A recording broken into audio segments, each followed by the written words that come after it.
Vivek Chudamani, presented by Svayam Prakash Sharma, Part 14. Part 14 consists of verses 377 to 405, in which the Guru dwells on how to attain the non-dual Brahm. Vivek Chudamani. The Guru tells the disciple, get rid of your craving for the sense objects, the craving which is like poison, because that craving is the very image of death. Give up the pride that you have in your caste. Give up the pride that you have in your family. And give up the pride that you have in the order of your life. And doing so, throw away all actions far away from you.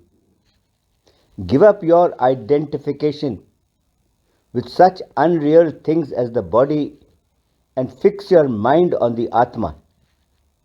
Know that you are really the witness. You are Brahm, and you are unshackled by the mind. You are not bound by the mind. You are one without a second, and you are supreme.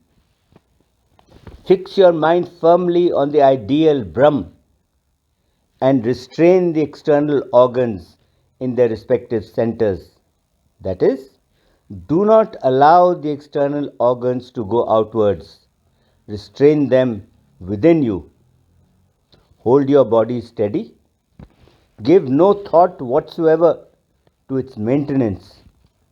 Doing all this, attain identity with Brahm and become one with Brahm.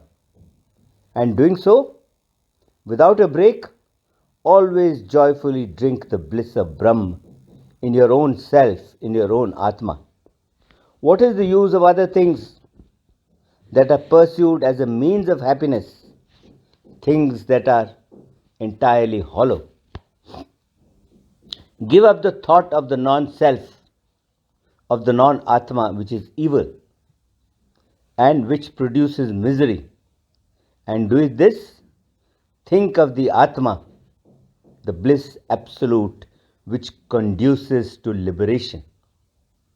Here, the Atma shines eternally, the self-effulgent witness of everything, which has the intellect for its seat. This Atma is distinct from the unreal. Make this Atma your goal and meditate on it as your own Atma, excluding all other thoughts. Reflect on this Atma continuously without letting any foreign thought to intervene, and directly realize it as your own real Atma. Strengthen your identification with this Atma and give up that with egoism and the rest, and live without any concern whatsoever for them, as if they were trifling, unimportant things like a cracked jar or the like. Fix the purified mind in the Atma, the witness, the knowledge absolute, and slowly make it still. Doing so, then realize your own infinite Atma. Behold the Atma, the indivisible and the infinite, free from all limiting adjuncts such as the body, the organs, the pranas, the mind and egoism, all of which are creations of your own ignorance. Behold that Atma like the infinite sky, which is one and indivisible. The sky, when it is divested of the hundreds of limiting adjuncts such as a jar, a pitcher, a container for grains, or a needle, that sky is one and not diverse. In exactly the same way, the pure Brahm, when divested of egoism and the like, is also only one. The limiting adjuncts, right from the lofty Brahma to the lowly clump of grass, They are all totally unreal. Therefore, you should realize your own infinite Atma as the one and only principle, that in which everything is imagined to exist because of a mistake is, when it is rightly discriminated, that very thing itself and not distinct from it. When the mistake is gone, then the false reality about the snake that is falsely perceived in the rope, that reality again becomes the rope, which it actually is. The rope is always the rope, and it never actually becomes a snake. In exactly the same way, the universe is in reality always Brahm and nothing else. The Atma is Brahma. It appears as Brahma. The Atma is Vishnu. It appears as Vishnu. The Atma is Indra. It appears as Indra. And the Atma is Shiv. It appears as Shiv. The Atma is the entire universe, and it appears as the entire universe. Nothing exists except the Atma. The Atma is within, inside. The Atma is without, outside. The Atma is in front. The Atma is behind. The Atma is east, west, north, and south. The Atma is above and below. The Atma is everywhere, in all directions. Just as the wave, the foam, the whirlpool, the bubble, and so on, just as they are in essence nothing but water, similarly the Chit, the knowledge absolute, is all this, right from the body to egoism. Everything in reality is the Chit, which is homogeneous and pure. This entire universe that is known through speech and mind, this entire universe is nothing but Brahm. There is nothing besides Brahm which exists even beyond the utmost range of Prakriti or nature. Are the pitcher, the jar, and the like distinct and different from the clay they are made of? No. The difference, if any, is only in the name and in the form, both of which are effects of the intoxicant of Maya. The Shruti in a passage from the Chandogya Upanishad says, where one sees nothing else, where one hears nothing else, where one knows nothing else, that is the infinite, that is Brahm, which is the only reality. The Shruti here, by an accumulation of verbs, declares the absence of duality in order to remove the superimpositions that consider the knower, the knowledge, and the known to be distinct entities, though in fact they are one and the same. They are essentially one and the same. The Supreme Brahm is like the sky, pure, absolute, infinite, motionless, and changeless. It is devoid of interior and exterior. It has neither interior nor does it have exterior. It is the one and only existence without a second, and it is one's own Atma. Is there any other object of knowledge? Since Brahm is both subject and object. What is the use of dilating on this subject? What is the use of elaborating on it? The Jeev, the individual soul, is none other than Brahm. This whole extended universe is Brahm itself.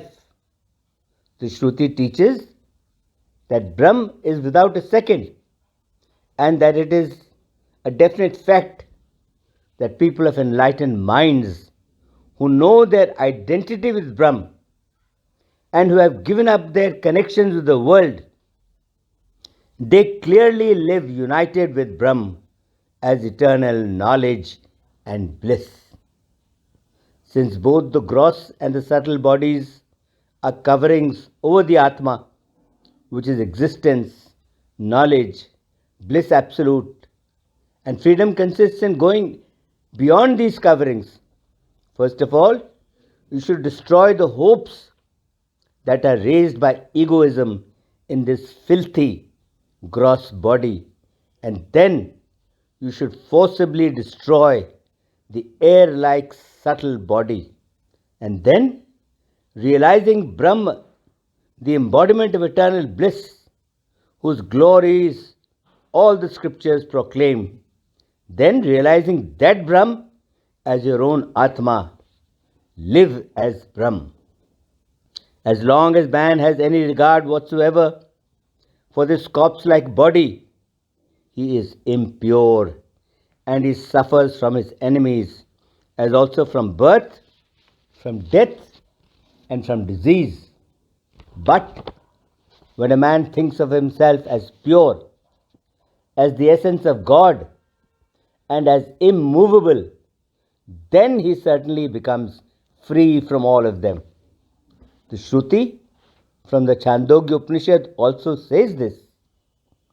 By the elimination of all apparent existences, such as egoism, that are superimposed on the Atma, the Supreme Brahm, the infinite, the one without a second, and which is beyond action, then that Brahm remains as itself in its own essence.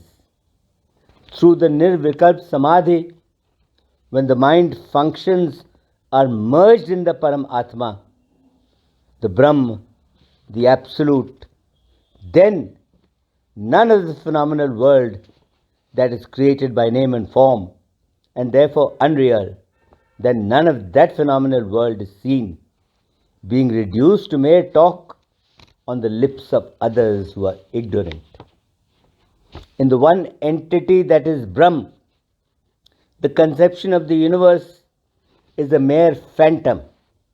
Where can there be any diversity in that Brahm, which is changeless, which is formless, and which is absolute?